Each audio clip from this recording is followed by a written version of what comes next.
सभी को नमस्कार। मैं एस यादव किलोल नया पाठ्यक्रम लेके आया हूँ, शैक्षिक प्रबंधन। तो पहले तो हम इस पाठ्यक्रम के अंदर ये जानेंगे कि हमारा पाठ्यक्रम क्या है और क्या पढ़ना है और कैसे पढ़ना है, और इस पाठ्यक्रम में से कौन कौन से जो ऐसी यूनिट्स हैं या टॉपिक्स हैं जो महत्वपूर्ण है और जहाँ से अब तक की परीक्षाओं में सर्वाधिक प्रश्न पूछे गए। कुछ ऐसी भी यूनिट्स हैं जिनमें से क्वेश्चन बहुत ही कम पूछे गए। तो देखिए, हमारी स्टडी हमेशा स्मार्ट होनी चाहिए। स्मार्ट स्टडी के लिए हमारी स्ट्रेटजी बहुत ज़रूरी है। एक रणनीति बनानी है और रणनीति ऐसी हो कि हमारे 15 क्वेश्चन बिल्कुल करेक्ट हो जाएं। उसी रणनीति को ध्यान में रखते हुए मैं आपके पास सामने आज एक कार्य योजना लेके आया हूं, और उस कार्य योजना का देखिए मैं आपको परिणाम बताना चाहूँगा। पिछली जो भर्तियां थी उन भर्तियों में मेरी किताब से ही लगभग मैक्सिमम क्वेश्चन पूछे गए थे, या किताब के नहीं कहकर हम ये कह सकते हैं कि जो मैंने गाइड बनाई थी उस गाइड में ही एक तरह से मैक्सिमम क्वेश्चन आए थे। और पूर्व की जो क्लासें हैं उन क्लासों के नोट्स में भी आप देखें तो वो क्वेश्चन आपको मिल जाएंगे। लेकिन परिस्थितियां बदलती हैं, ये विषय की प्रकृति बदलती हुई है। इसमें अपडेट्स काफ़ी ज़रूरी होते हैं। जैसे जैसे अपडेट्स आएंगे मैं आपके सामने ज़रूर लेके आऊँगा। लेकिन कुछ टॉपिक्स ऐसे हैं जिनमें अपडेट्स नहीं होते हैं, तो कुछ ऐसे हैं जिनमें अपडेट्स बहुत ज़्यादा होते हैं। उन सब चीज़ों पर हम बात करते हुए आगे बढ़ेंगे। तो आज हम अपने जो शैक्षिक प्रबंधन है, एजुकेशनल मैनेजमेंट, स्कूल मैनेजमेंट नहीं है, स्कूल मैनेजमेंट हेडमास्टर में आता है। अपने यहाँ जो सेकेंडरी एजुकेशन के होते हैं, अपने जो लेक्चरशिप में जो दिया गया है उसका नाम है एजुकेशनल मैनेजमेंट, शैक्षिक प्रबंधन। उसी की हम बात करेंगे और उसी की रणनीति बनाएंगे कि कैसे हमें सिलेक्शन लेना है और कैसे हमारे 30 जो अंक हैं वो प्राप्त हो जाएं। कम समय में मैक्सिमम उपलब्धि वाला विषय है ये। कम पढ़ना पड़ेगा लेकिन आपको क्वालिटी और गुणवत्ता का पढ़ना पड़ेगा, और उसी पर आधारित हम बातचीत करते हैं। तो देखिए, आज का जो अपना टॉपिक ऐसा कुछ भी नहीं है, केवल एक जर्नल सी चीज़ लेके आया हूँ और इसमें सिलेबस का डिस्कस करेंगे और फिर हम शुरुआत करेंगे हमें पढ़ना क्या है और कैसे पढ़ना है। तो चलो अब हम शुरुआत करते हैं आज के टॉपिक की। बात करते हैं सबसे पहले भारत में शिक्षा। तो सबसे पहले देखिए, हमारे पास एक टॉपिक आता है जिसका नाम है शिक्षा, एजुकेशन।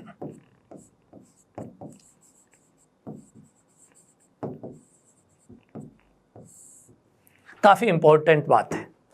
मनोविज्ञान के जो हमारे साथी शिक्षक हैं उन्होंने देखिए आपको शिक्षा का अर्थ बताया होगा, शिक्षा की परिभाषाएं बताई होगी। मैं यहाँ शिक्षा का नया अर्थ बताऊंगा और नए परिभाषाएं हम बात करेंगे। देखिए यहाँ से क्वेश्चन से मैं आपसे क्वेश्चन पूछना चाहूँगा। देखिए, और क्वेश्चन आता है, एजुकेशन डे कब मनाया जाता है?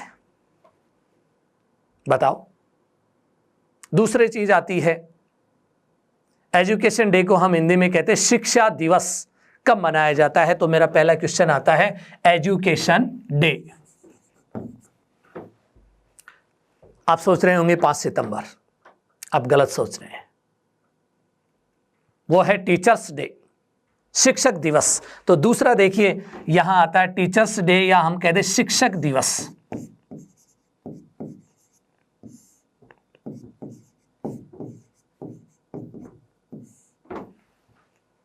दोनों की यदि हम बात करें, दोनों अलग अलग हैं। अब आप समझ गए होंगे, टीचर्स जो डे है वो मनाया जाता है 5 सितंबर को।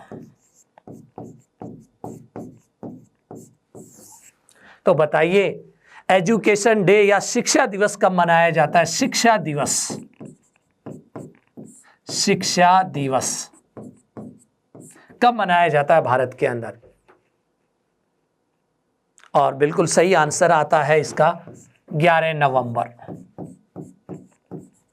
11 नवंबर ही क्यों मनाया जाता है?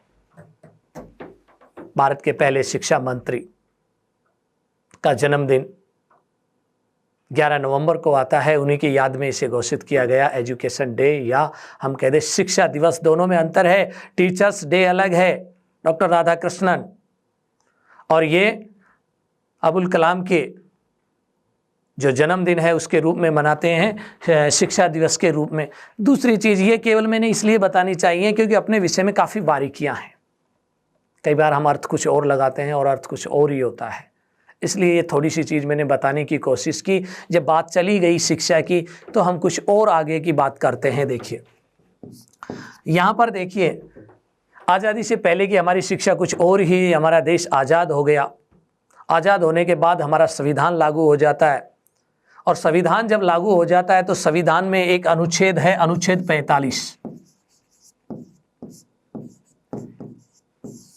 बताओ क्या है? नीति निर्देशक तत्व है ये। अनुच्छेद 45 किस में आता है? नीति निर्देशक तत्वों में आता है, और इसमें 10 वर्ष की शिक्षा की बात कही गई थी अनुच्छेद 45 में। और नीति निर्देश की बात किसके लिए कही गई? राज्यों के। तो सीधा सा है, राज्यों द्वारा 10 वर्ष में 14 वर्ष के बच्चों के लिए निःशुल्क शिक्षा उपलब्ध करानी, ये राज्यों का दायित्व था। केंद्र सरकार के लिए ये दायित्व क्यों नहीं लिखा गया? राज्यों के लिए ही क्यों लिखा गया? बताइए। कि राज्य को ही निर्देश दिए गए। इसके अंदर अनुच्छेद 45 में ऐसा कोई अनुच्छेद नहीं बनाया जो केंद्र सरकार के लिए हो। क्यों नहीं बनाया गया? क्योंकि प्रारंभ में यदि हम बात करें, हमारी शिक्षा किसका अनुसूची का विषय थी? राज्य सूची का विषय था। हमारी जो शिक्षा थी इसमें किस में रखा गया? राज्य सूची में रखा गया था शिक्षा को। तो अब शिक्षा की जिम्मेदारी राज्य की थी, और इसीलिए राज्य को निर्देश दिए गए थे 10 वर्ष में प्रत्येक बच्चे के लिए, जो 14 साल की उम्र का बच्चा है उसके लिए शिक्षा उपलब्ध कराना है। हमारे राज्य तो आज तक उपलब्ध नहीं करा पाए हैं, 10 साल तो क्या। तो इसकी भी कहानी मैं बताऊंगा जब शिक्षा के अधिकार, राइट टू एजुकेशन पढ़ाऊंगा, तब हम बात करेंगे आज है या नहीं है या बदल गया है, इस पर भी हम बात करेंगे।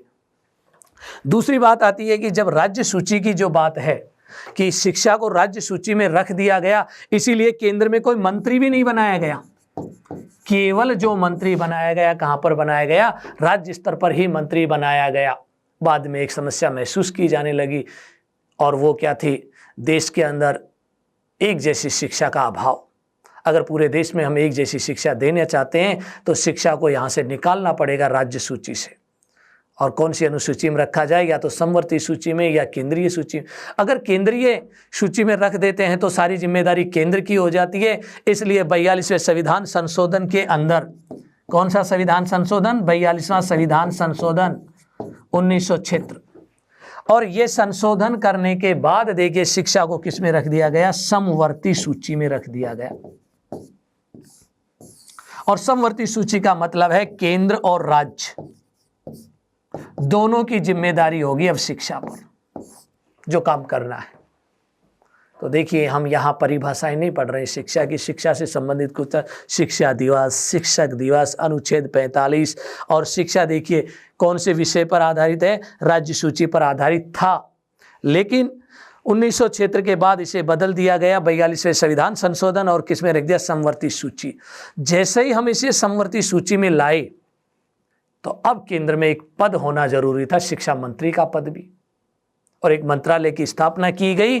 और जो मंत्रालय की स्थापना की गई थी उसका नाम रखा गया MOE, मिनिस्ट्री ऑफ एजुकेशन। शिक्षा मंत्रालय की स्थापना कर दी गई, शॉर्ट में इसको कहा गया MOE। 1985 के अंदर देखिए इसके साथ कई मंत्रालय और मिला दिए गए और इसका नामकरण कर दिया गया MHRD, मानव संसाधन विकास मंत्रालय। मानव संसाधन विकास मंत्रालय।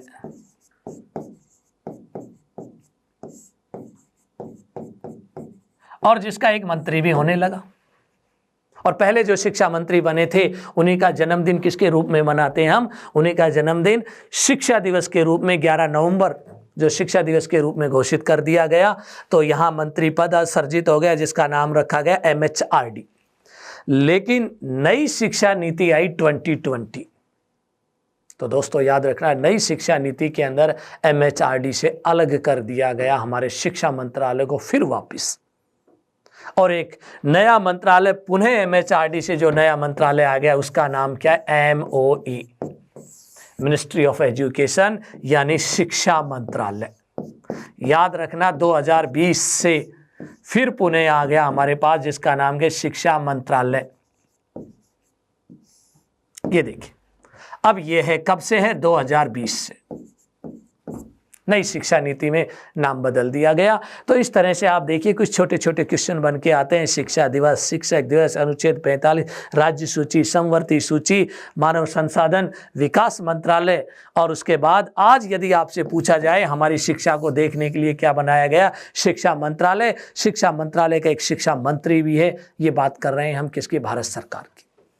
राज्यों में तो ऑलरेडी पहले से ही था शिक्षा मंत्री, और अब केंद्र में भी शिक्षा मंत्रालय बन गया है। तो ये तो कहानी किसकी थी, भारत में शिक्षा। और शिक्षा का देखिए किस तरह से छोटे छोटे तथ्य जिनकी हमें जानकारी होनी चाहिए शिक्षा से संबंधित। अब पढ़ेंगे हम भारत में शिक्षा का विकास। भारत में शिक्षा के विकास की यदि हम बात करें तो दोस्तों ध्यान रखना एक बात, ये आपके इतिहास का जो फर्स्ट पेपर में जो इतिहास है उसमें दे रखा है भारतीय शिक्षा का विकास। लेकिन यहाँ मैं अपने मूल टॉपिक पे आने से पहले ज़रूर थोड़ी सी बात करूँगा स्वतंत्रता से पहले हमारी शिक्षा कैसी थी और कौन कौन से केंद्र हुआ करते थे, और आज़ादी के बाद यानी स्वतंत्रता के पश्चात हमारी शिक्षा के केंद्र कौन से बने, और आज जो वर्तमान में आप शिक्षा देख रही हो ये किसका परिणाम है, क्या क्या बदलाव हुए, उन सब बिंदुओं पर हम चर्चा करते हुए आगे बढ़ते हैं और आगे देखते हैं। देखिए भारत में शिक्षा का विकास, भारत में शिक्षा के विकास को मैंने दो भागों में वर्गीकृत किया है।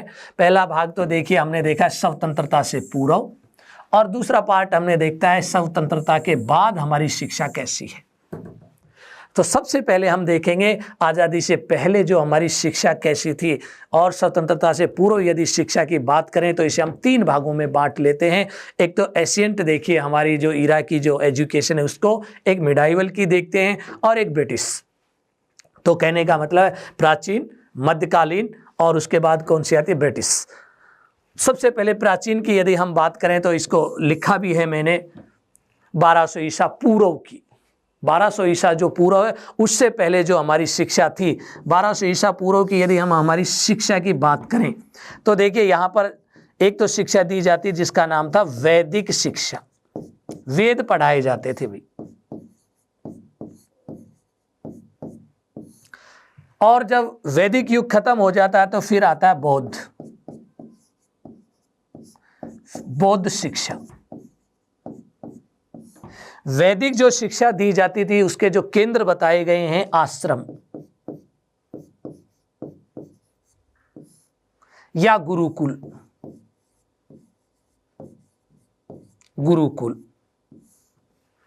और यहां जो शिक्षा दी जाती थी, शिक्षा के केंद्र तो क्या थे, आश्रम और गुरुकुल।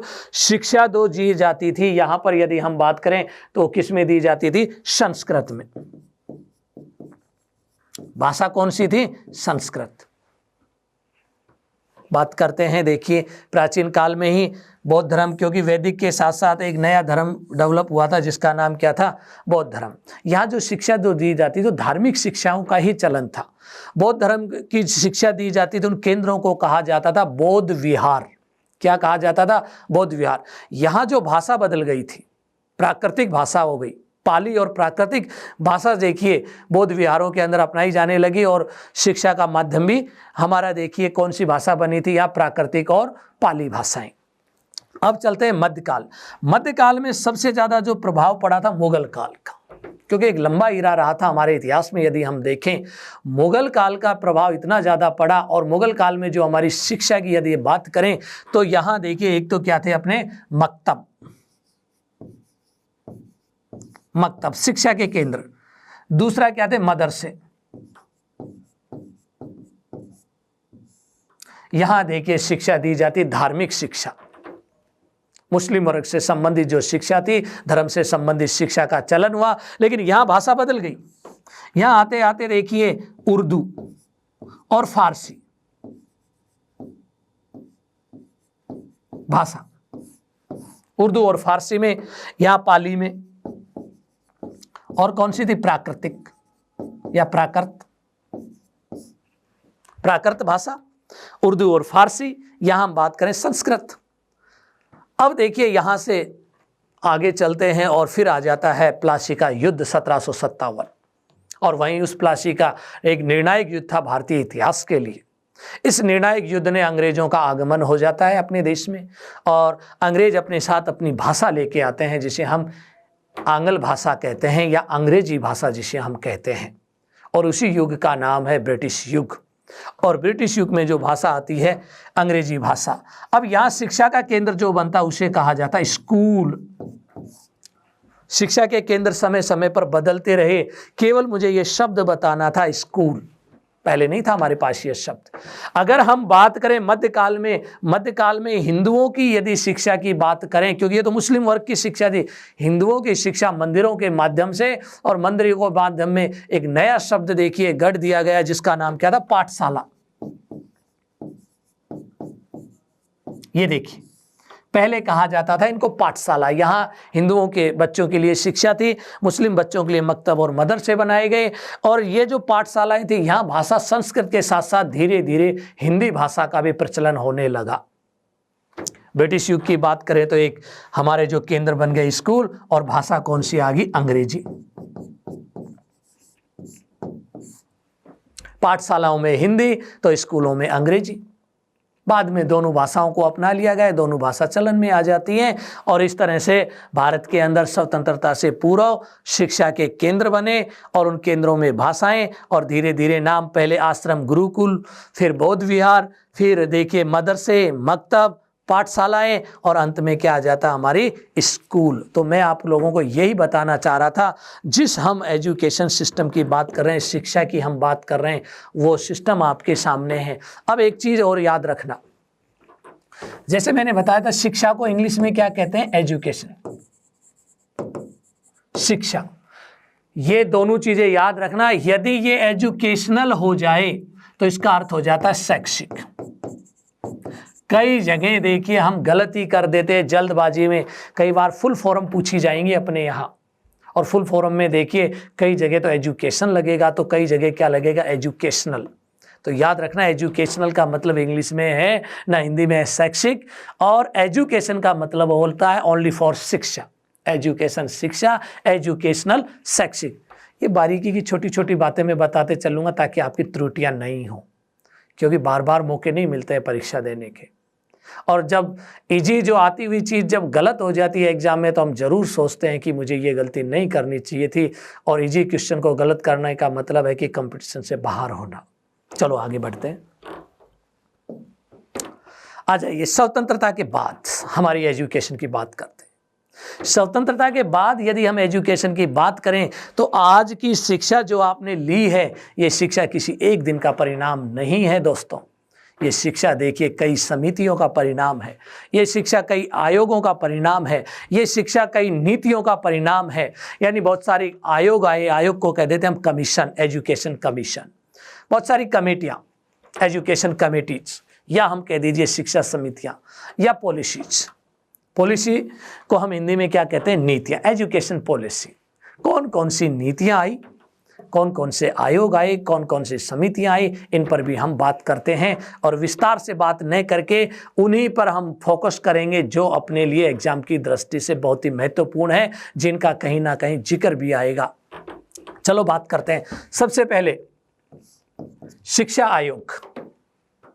और शिक्षा आयोग की यदि बात करें तो याद रखना एक चीज, अंग्रेज हमें केवल एलिमेंट्री एजुकेशन देना चाहते थे, माध्यमिक शिक्षा नहीं। वो नहीं चाहते थे कि भारतीय पढ़ें, उच्च पदों पर बैठें, अच्छी नौकरियां करें। अगर हमारे पास उच्च शिक्षा आएगी तो हमारे समाज का डेवलपमेंट होगा, और हम देखिए गुलामी की बेड़ियों को तोड़ेंगे। वो नहीं चाहते थे, वो केवल हमें बाबू बनाना चाहते थे। मात्र ये शिक्षा देना चाहते थे कि भारतीय केवल नाम मात्र की शिक्षा लें। इसलिए उन्होंने शिक्षा सुधार इतने नहीं किए अपने यहाँ पर। और यदि हम बात करें ब्रिटिश युग के अंदर, ये जो युग था अपने यहाँ शिक्षा सुधार के नाम पर, देखिए एक आता है 1854 का वुड डिस्पैच।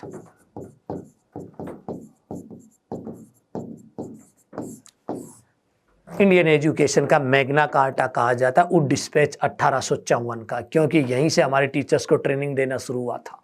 पूछा भी गया था ये क्वेश्चन कि टीचर्स ट्रेनिंग कब प्रारंभ हुई। वुड डिस्पैच बहुत बड़ा नाम है। इसके अलावा देखिए और भी, अगर 1854 के बाद बात करते हैं, 1883 में भारतीय शिक्षा आयोग आया, 1902 के अंदर विश्वविद्यालय आयोग आया, 4 के अंदर अधिनियम बनाया गया, उसके बाद हार्टोंग समिति आती है, गांधी जी की बुनियादी शिक्षा आती है, सर्जेंट योजना आती है। ये सब आज़ादी से पहले की बातें थी जिसे आप इतिहास में पढ़ेंगे। हम यहाँ केवल जो पढ़ रहे हैं किस में पढ़ रहे हैं, आज़ादी के बाद। और आज़ादी के बाद में देखिए कुछ आयोग, और आयोग की मैं बात कर रहा था। सबसे पहले यदि हमें ज़रूरत थी तो एक आयोग की थी, वो थी माध्यमिक शिक्षा से संबंधित, और इसीलिए सबसे महत्वपूर्ण आयोग आता है। उस आयोग का नाम है माध्यमिक शिक्षा आयोग।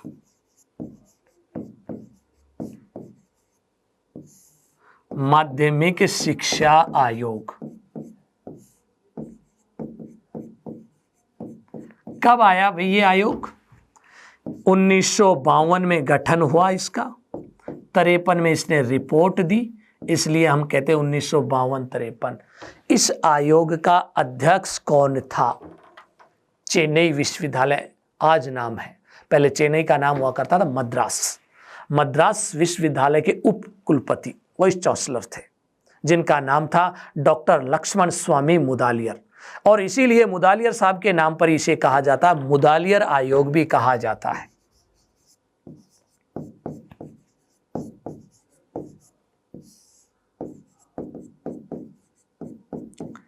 याद रखना दोस्तों, इसको रटना नहीं है।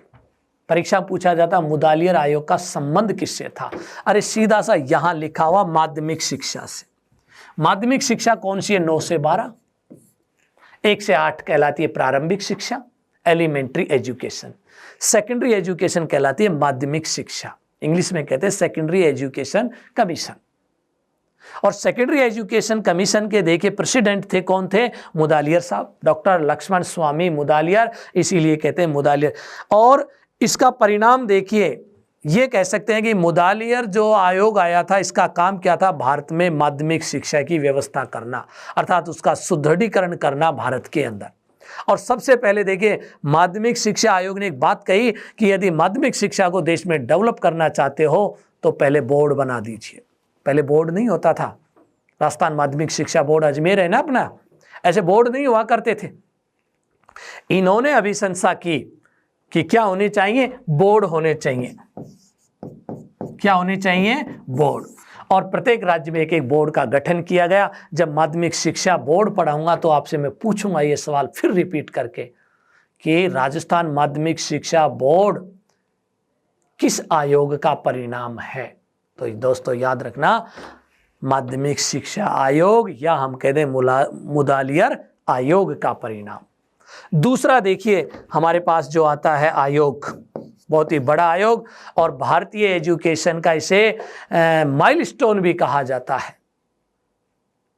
जिसे राष्ट्रीय शिक्षा आयोग कहा जाता है। राष्ट्रीय शिक्षा आयोग।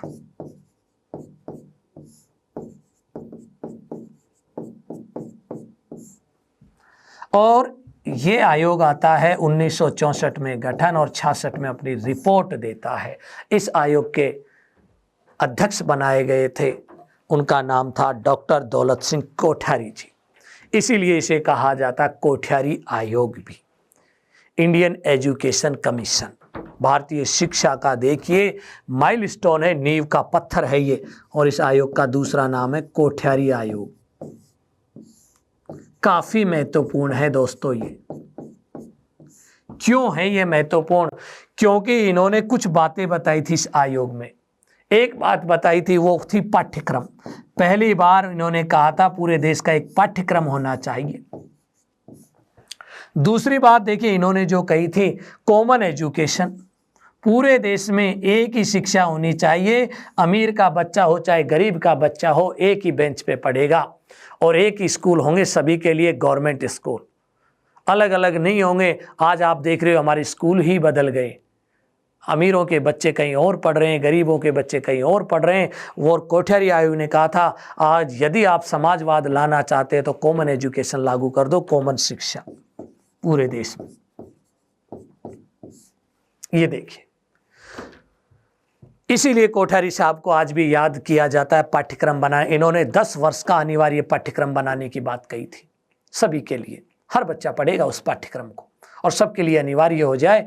और कोठारी साहब का जब आयोग आया उस समय पता है, आपको जानकारी देना चाहूँगा, उस समय हमारे यहाँ स्कूलिंग जो हुआ करती थी मात्र 11 क्लास होती थी, पहली से 11वीं तक, 12वीं नहीं होती थी, 12वीं तो बाद में आएगी। कोठारी साहब की एक बात आज भी याद है जो एग्जाम में पूछी जाती है, भारत का भविष्य उसकी कक्षाओं में पल रहा है, बढ़ रहा है। तो भारत का भविष्य कहाँ पर है? भारत के कक्षा कक्षों में है। और यदि वो कक्षा कक्षों में जो पाठ्यक्रम यदि अच्छा नहीं किया तो भारत का भविष्य सुनहरा नहीं हो सकता, अंधकार में हो सकता है।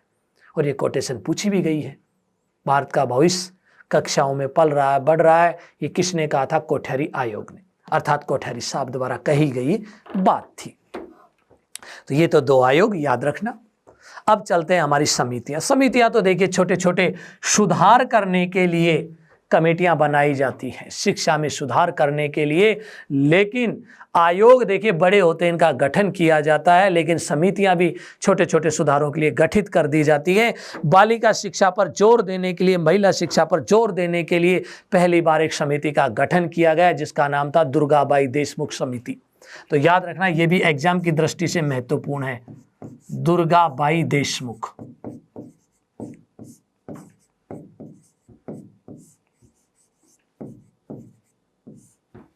दुर्गाबाई देशमुख समिति 1957 में इसका गठन किया गया। 59 में इसने रिपोर्ट दी अपनी। क्या रिपोर्ट थी? स्त्री शिक्षा को शामिल किया जाए पाठ्यक्रम में, बस इसीलिए दुर्गाबाई देशमुख को बनाया गया था इसका अध्यक्ष इस कमेटी का। दूसरा, हंसा पटेल द्वारा भी देखिए दी गई थी 1964 में एक रिपोर्ट। उन्होंने कहा बालिकाओं का पाठ्यक्रम भी शामिल किया जाए, बालिकाओं की एग्जाम्पल को भी शामिल किया जाए, बालिकाओं के लिए भी पाठ्यक्रम का निर्माण किया जाए। लेकिन उससे महत्वपूर्ण एक समिति और आती है जिसका नाम था 10+2+3 राष्ट्रीय समिति।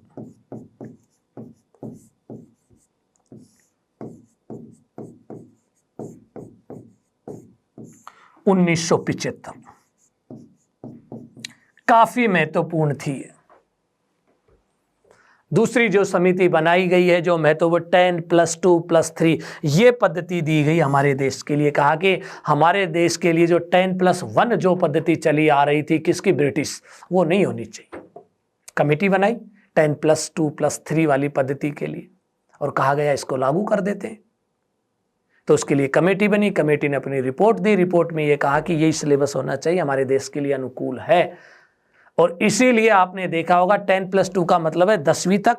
10वीं के बाद 2 क्लास और पढ़नी है हमें, 11वीं और 12वीं। 11वीं को कहा गया +1, 12वीं को कहा जाता +2। पुराने लोगों से पूछिए, आप बच्चों से पूछिए, वो कहते हैं आप कौन सी कक्षा में पढ़ रहे हो?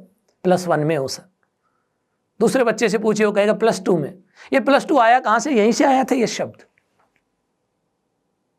लेकिन ये पद्धति लागू नहीं हो पा रही थी। केंद्र सरकार ने ये समिति का गठन किया और ये लागू नहीं हो पा रही क्योंकि इस समय राज्य सूची का विषय था ये शिक्षा। इसलिए तुरंत 42वें संविधान संशोधन में 1976 में बदला और इसे राज्य सूची से निकालकर समवर्ती सूची में रखा गया। अब केंद्र सरकार लागू कर सकती है पूरे देश में शिक्षा को एकीकृत रूप से, और इसीलिए हमारे पास 10+2+3 वाली पद्धति आ जाती है और इसी समिति का परिणाम है। 1, 2। तीसरी देखिए एक और आती है बहुत ही महत्वपूर्ण, यशपाल समिति। यह भी परीक्षा में पूछी जा चुकी है। 1992 में गठन और 93 में रिपोर्ट आती है। इसके अध्यक्ष थे डॉक्टर यशपाल शर्मा जी, अब नहीं रहे हमारे बीच में। यशपाल शर्मा जी को इसका अध्यक्ष बनाया गया और इस समिति का जो शीर्षक रखा गया था, इस रिपोर्ट का शीर्षक था विदाउट बर्डन एजुकेशन, बोझ रहित शिक्षा। बोझ रहित शिक्षा, विदाउट बर्डन एजुकेशन।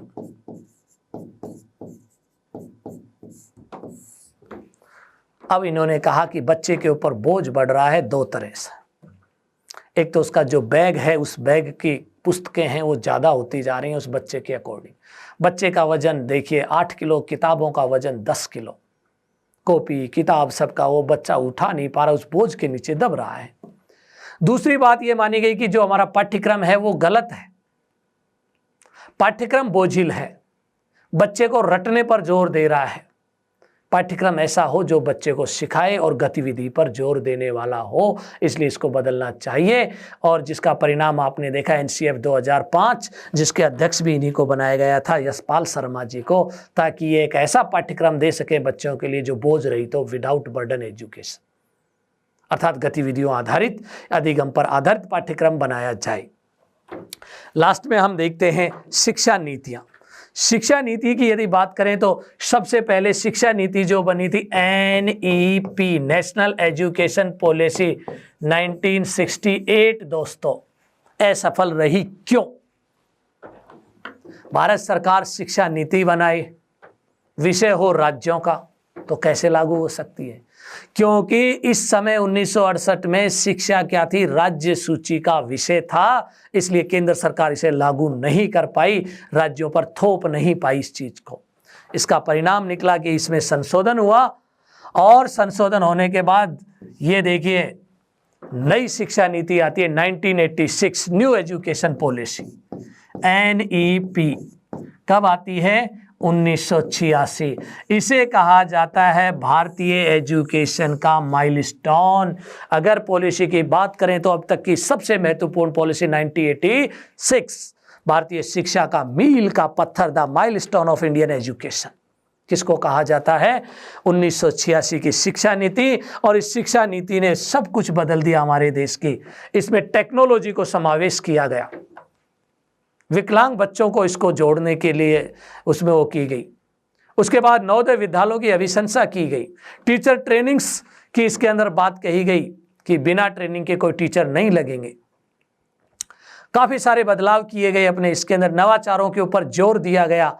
और इसी पद्धति के पर आधारित इन्होंने जो अपनाया था 10+2+3, इस पद्धति को अपनाया। और अपनाने से पहले इन्होंने ये जो 10 साल हैं, इस 10 साल का भी वर्गीकरण किया, 5+3+2 किया इन्होंने, 10 साल का भी वर्गीकरण कर दिया था। कौन सी शिक्षा नीति ने? 1986। इस शिक्षा नीति को लागू करने के लिए एक प्रोग्राम चलाया गया, POA 1992, प्रोग्राम ऑफ एक्शन। क्या कहा जाता है इसको? Program of action. इस नीति को लागू करने के लिए प्रोग्राम ऑफ एक्शन को अपनाया गया, और प्रोग्राम ऑफ एक्शन के माध्यम से इसकी चीजें लागू की गई। जैसे परीक्षा में पूछा, डाइट किसका परिणाम है, टीचर ट्रेनिंग कॉलेज किसके परिणाम है, नवोदय विद्यालय किसका परिणाम है, कंप्यूटर शिक्षा किसकी देन है, सब किसकी थी? इंडियन माइलस्टोन की, अर्थात हम कह सकते हैं 1986 पॉलिसी। अब तो दोस्तों एक नई पॉलिसी भी आ गई है, और उस नई पॉलिसी का नाम क्या है? NEP 2020, नई शिक्षा नीति। कई बार आप लोग क्वेश्चन पूछे, सर कब से लागू हो रही? जिस दिन बन गई थी उसी दिन लागू हो गई थी। भारत सरकार ने इसके ऊपर देखिए मोहर लगा दी थी। और इसी शिक्षा नीति में कहा था, इसको देखिए जारी करने वाला तो मंत्रालय था MHRD, और इसमें स्पष्ट कह दिया आगे से MHRD नहीं रहेगा, एक शिक्षा मंत्रालय गठन किया जाएगा। पुनः शिक्षा मंत्रालय बना, जिसका नाम क्या रखा गया? MOE, मिनिस्ट्री ऑफ एजुकेशन, इसी शिक्षा नीति में। और ये जो शिक्षा नीति है, इसकी सबसे बड़ी विशेषता आती है, वो मैं यहाँ लिख के बता रहा हूँ इस शिक्षा नीति की, और वो क्या आती है? 5+3+3+4। ये अभी हेडमास्टर का एग्जाम हुआ था, उसमें पूछा गया है कि नई शिक्षा जो नीति है इसका पैटर्न क्या होगा? 5+3+3+4। पहले वाला पैटर्न क्या था? 10+2+3। अब बात आती है, सर ये क्या चीज है? इसी को मैं आगे विस्तार से बताना चाहूंगा। देखिए ये है क्या चीज। ये दोनों बनाए, ये तो ओल्ड है हमारा 10+2, 10 साल की शिक्षा 6 से 16 साल के बच्चों तक के लिए, और 16 से 18 साल के बच्चों के लिए 2 साल की, यानी 11वीं और 12वीं। ये कौन सी थी यहाँ पर? यदि हम बात करें 11वीं और 12वीं, कौन सी क्लास की बात कर रहे हैं हम? 11वीं और 12वीं की। देखिए ये 11th और 12th, और ये पहली से लेकर 10वीं तक। यहाँ प्री प्राइमरी एजुकेशन नहीं हुआ करती है, याद रखना दोस्तों। नई शिक्षा नीति में पहली से नहीं चालू है, प्री प्राइमरी से लेकर 12th तक। यहाँ बच्चा था हमारे पास 6 से लेकर 18 साल का, यहाँ हमारे पास बच्चा होगा 3 से लेकर 18 साल तक का। दोनों में तुलना करके बता रहा हूँ। यह new education policy, new education policy में नीचे वाला ब्लॉक देख रहे हो, इसको कहा जाता फाउंडेशन। अब नए स्कूल होंगे, नया पैटर्न भी होगा, देखिए आने वाले समय में आपको बहुत कुछ देखने को मिलेगा। और यहाँ देखिए हमारा जो बच्चा रहेगा वो बच्चे की उम्र देखिए आते आते कितने साल की हो जाएगी, इसके अंदर 8 साल का बच्चा हो जाएगा हमारा। और यहाँ 5 साल की शिक्षा दी जाएगी, ये 5। 3 साल तो पढ़ेगा वो देखिए नर्सरी, LKG, UKG 3, फिर पढ़ेगा पहली और दूसरी, टोटल कितने हो गए 5। और इस स्कूल को कहा जाएगा फाउंडेशन। 5 साल की शिक्षा। बच्चे की उम्र कितनी रहेगी, यहाँ बच्चे की उम्र रहेगी 3 से 8 साल का बच्चा रहेगा हमारे पास। उम्र कितनी है, 3 से 8 वर्ष का बच्चा। कितने साल में पढ़ाई करेगा, 5 साल। फिर आता है 5 + 3, ये 3 साल। 3 साल वाली जो क्लासें होंगी वो कौन सी होंगी, कक्षा 3, कक्षा 4 और कक्षा 5। उसे कहा जाएगा प्रीपेटरी स्कूल होगा। आजकल तो स्कूल अलग चलते हैं, हमारे 10+2 वाली पद्धति पर है। अब स्कूलों के नाम भी बदल जाएंगे, प्रीपेटरी स्कूल होगा अब अपना, जिसमें 3री, 4थी और 5वीं। और बच्चे की उम्र हो जाएगी यहाँ आते आते 8 से 11 वर्ष। फिर आगे चलते हैं, देखिए अपने इसके अंदर आता है 6ठी से लेकर 8वीं तक, यानी कहने का मतलब फिर 3 साल, क्योंकि 5 + 3 + 3, यहाँ बच्चे की उम्र हो जाएगी 11 से लेकर 14 वर्ष, 11 से 14 वर्ष। और इस स्कूल को कहा जाएगा मिडिल स्कूल।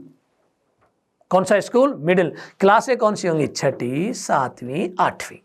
उसके बाद देखिए हमारी आती है सेकेंडरी एजुकेशन, 9 से 12 तक की कक्षाओं के लिए। यहाँ बच्चे की जो उम्र जो तय की गई है 14 से लेकर 18 वर्ष, और इसे +4 वो कहा गया है 4, 4 साल की, 9वीं, 10वीं, 11वीं, 12वीं, 4 साल की। इसीलिए इस पद्धति का नाम बन गया 5 + 3 + 3 + 4, और इसे कहा जाएगा सेकेंडरी। क्या कहा जाएगा, माध्यमिक शिक्षा के विद्यालय।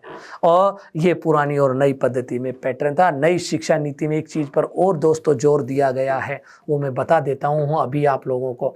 सबसे ज़्यादा जो जोर दिया गया है इस पॉलिसी में, वो जोर देखिए यदि हम देखें तो ये कहा गया है कि अब जो हमारे इंटीग्रेटेड कोर्स ही मान्य होंगे 2030 के बाद, 2 वर्षीय बीएड मान्य नहीं होंगे। तो इंटीग्रेटेड कोर्स पर जोर दिया जा रहा है एनसीटी द्वारा, टीचर एजुकेशन पर। दूसरी एक बात कही कि 1986 में कहा गया था बिना ट्रेनिंग के कोई टीचर नहीं बनेगा, लेकिन इसमें कह दिया गया ट्रेनिंग तो अनिवार्य होगी। उसके बाद दूसरी चीज क्वालिटी एजुकेशन भी होना जरूरी है, और टीचर वो ही बनेगा जो देखिए पहले पात्रता परीक्षा पास करेगा, यानी पहली से ले प्री प्राइमरी से लेकर 12वीं तक सारे लेवल पर पात्रता परीक्षा पास करनी होगी। आप सोच रहे होंगे सर 8वीं तक तो है L1 और L2 में पात्रता परीक्षा, जिसे टेट कहते हैं हम। अरे वो तो शिक्षा के अधिकार RT एक्ट 2009 के कारण लागू किया गया, धारा 23। लेकिन यहाँ एक्ट नहीं है, नई शिक्षा नीति है। नई शिक्षा नीति में कह दिया कि क्वालिटी एजुकेशन, पात्रता परीक्षा के बिना कोई टीचर नहीं बनेगा। और टीचर को देखिए जो वार्षिक वेतन वृद्धि दी जाएगी वो दी जाएगी किसके आधार पर, उसकी क्वालिटी के आधार पर, ऐसे नहीं दी जाएगी। ऐसे बहुत सारी बातें हैं और बहुत सारी एजेंसियां स्थापित की जाएंगी मॉनिटरिंग के लिए। मूल्यांकन प्रणाली भी बदल दी गई, अब नाम रख दिया गया उसका नाम परख। चलो देखते हैं आगे और क्या क्या आते हैं इसमें बदलाव, और उन बदलावों के साथ हम और भी चीज़ें देखेंगे। अब मैं अंत में लेके आता हूँ पाठ्यक्रम। पाठ्यक्रम को देखिए मैं कुछ यूनिट में रखा है मैंने, और टोटल यूनिट कितनी रखी है मैंने पाठ्यक्रम की, 14 यूनिट रखी है। कितनी रखी है, 14। और 14 यूनिट को हम पढ़ेंगे एक एक करके। यहाँ देखिए हमारे पाठ्यक्रम में सबसे पहले वाले में मैंने रखा है शैक्षिक प्रबंधन। अब तक जो सवाल पूछे गए हैं 10 क्वेश्चन पूछे गए हैं इसमें से, जितनी भी परीक्षाएं हुई हैं हमारी प्रधानाध्यापक वाली और व्याख्याता वाली जो भर्तियां हुई हैं उनमें पूछे गए हैं 10। क्या आता है इसमें? प्रबंधन का अर्थ, प्रबंधन का महत्व, प्रबंधन के प्रकार, प्रबंधन के उद्देश्य, प्रबंधन की प्रकृति, प्रबंधन के कार्य, ये सब चीजें हैं इसमें। दूसरा आता है राजस्थान में शैक्षिक परिदृश्य, सीनेरियो।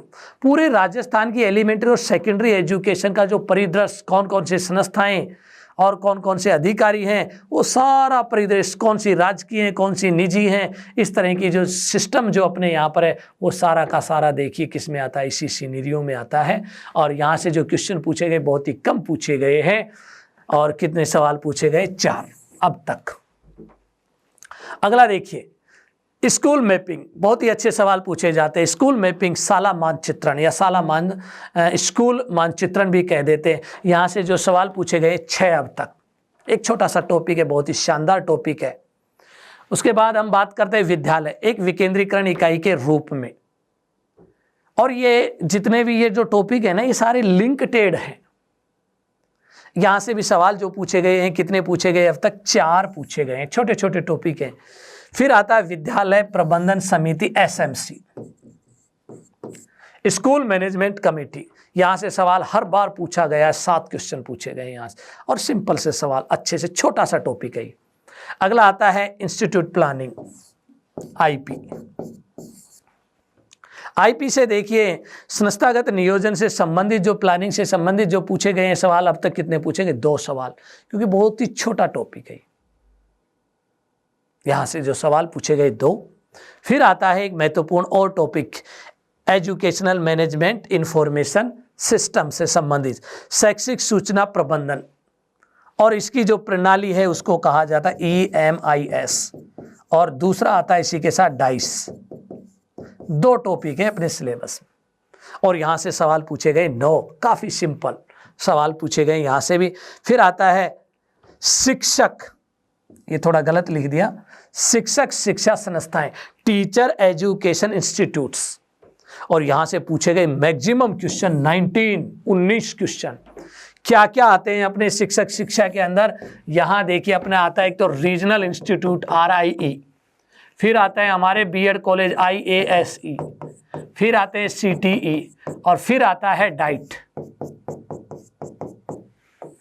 और इसी के साथ साथ एक हमारा और है RSCERAT उदयपुर। पहले ऐसा ही आर्टिकल, ये देखिए 1 2 3 4 और 5, इन 5 टॉपिकों में से जो पूछे गए हैं कितने? 19 क्वेश्चन, और केवल इनके क्या पूछे जाते हैं? फंक्शन, कार्य क्या है। आगे देखते हैं। सिलेबस देखिए हमारे माइंड में होना चाहिए, एक एक बिंदु से हम बात करेंगे। 15 क्वेश्चन इससे भी पूछे गए। एजुकेशन एजेंसी, कुछ एजेंसी ज़्यादा नहीं है अपने कोर्स में, काफ़ी कम है। एक तो है अपने इसमें RSTB, क्या है ये? राजस्थान राज्य पाठ्य पुस्तक मंडल। एक है BSER, board of secondary education Rajasthan, यानी माध्यमिक शिक्षा बोर्ड अजमेर। फिर उसके बाद BSG, ये क्या है? Bharat scout and guide. फिर एक टॉपिक है BSF, बालिका शिक्षा फाउंडेशन। देखिए आपके सामने बालिका शिक्षा फाउंडेशन, ये टॉपिक अपने किस में दे रखे? इसमें दे रखे। फिर आता है इनोवेशन, नवाचार। नवाचारों में हमारा देखिए जो टॉपिक आते हैं, एजुसेट एक उपग्रह है, ज्ञान दर्शन, जहाँ ज्ञान के दर्शन होते हैं, टीवी चैनल है, ज्ञान वाणी, जहाँ पर देखिए एक FM रेडियो चैनल है, ई-मित्र, आप बहुत अच्छे से जानते हो। एक वेबसाइट है राज शिक्षा, जो बंद हो गई, अब नई वेबसाइट आ गई है राजस्थान शिक्षा गवर्नमेंट के नाम से। उसके बाद देखिए राज शिक्षा के बाद देखिए हम देखें तो एक टॉपिक और रह जाता है, वो क्या है? जैसे ई-गवर्नेंस। ई-गवर्नेंस, ये छोटे छोटे टॉपिक हैं, 15-15, 20-20 मिनट के टॉपिक हैं, छोटे छोटे, और इनमें ज़्यादा क्वेश्चन भी नहीं बनते, लेकिन सवाल आए हैं अब तक 16। 2011 में पहली बार जब पेपर हुआ, मैक्सिमम क्वेश्चन यहीं से पूछे थे, 15 में से 7 सवाल यहीं से पूछ लिए उन्होंने। तो याद रखना कौन सा टॉपिक महत्वपूर्ण है और कौन सा नहीं है। आप देखिए ये कुछ महत्वपूर्ण, स्कूल के प्रकार, स्कूल के प्रकार की बात करें तो देखिए, एक स्कूल दे रखा है KGBV, एक स्कूल दे रखा है मॉडल, एक स्कूल दे रखा है मिलिट्री स्कूल RMS,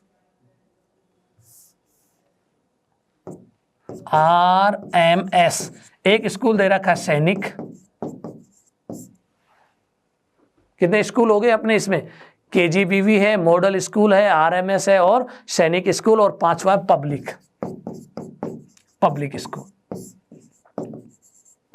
ये लीजिए।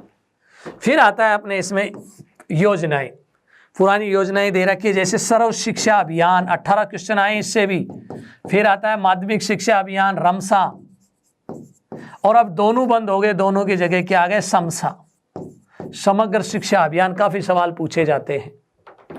उसके बाद आता है शिक्षा का अधिकार, right to education, top most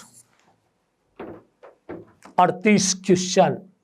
अभी जो हेडमास्टर की भर्ती हुई थी राजस्थान में संस्कृत शिक्षा विभाग में, 13 क्वेश्चन मात्र एक ही टॉपिक से पूछ लिए इसी से, इसीलिए इसकी संख्या बढ़ गई और 38 क्वेश्चन हो गए अब तक के।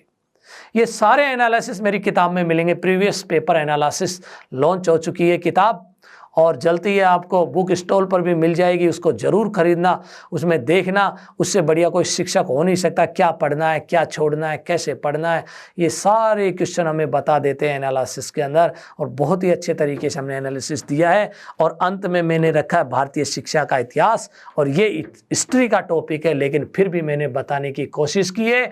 और इस टॉपिक के अंदर हम पढ़ते हैं NEP, नेशनल एजुकेशन पॉलिसी 2020 को भी।